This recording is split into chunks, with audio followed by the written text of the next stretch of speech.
Jadi panjang. Jadi jangan menyelesaikan masalah dengan masalah.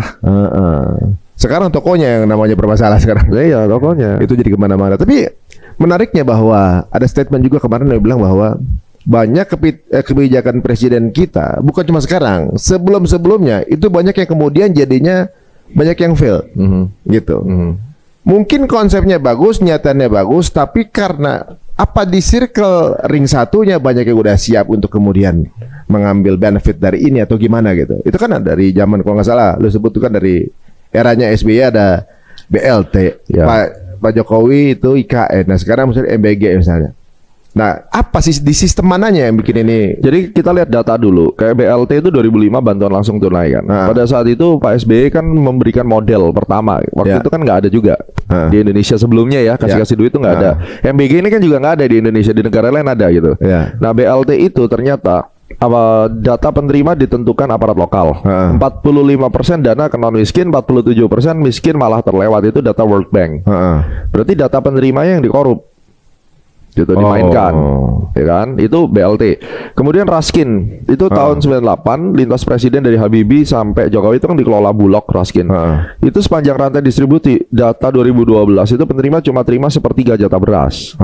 Distribusinya pun dikorupsi.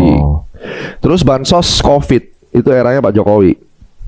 Menterinya korupsi, ya kan? Terus terima suap 32 miliar dari 109 vendor. Sunat kualitas sembako. Udah bantuan COVID pun masih dikorupsi kan binatang ya kan? Terus bansos data penerima 2024-2025 ini bansosnya Pak Jokowi 571.410 nik penerima bansos itu judol bro. Dan itu sama namanya, yang judol sama yang terima bansos namanya sama. Yang katanya sampai ke lingkungan DPR juga itu? Iya. Juga itu termasuk datanya? Kayaknya termasuk itu. Jadi ini temuan PPATK. Terus kemudian yang menarik sebenarnya yang eranya Pak SBY, program Keluarga Harapan itu berhasil.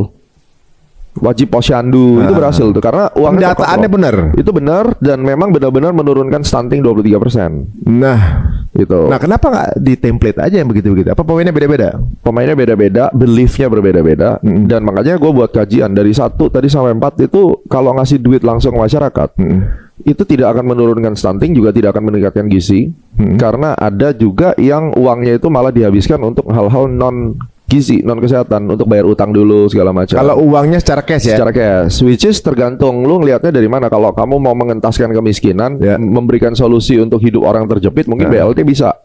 Tapi kan juga bansos ini kita perhatikan masyarakatnya sendiri ada yang pakai judol gitu. Dan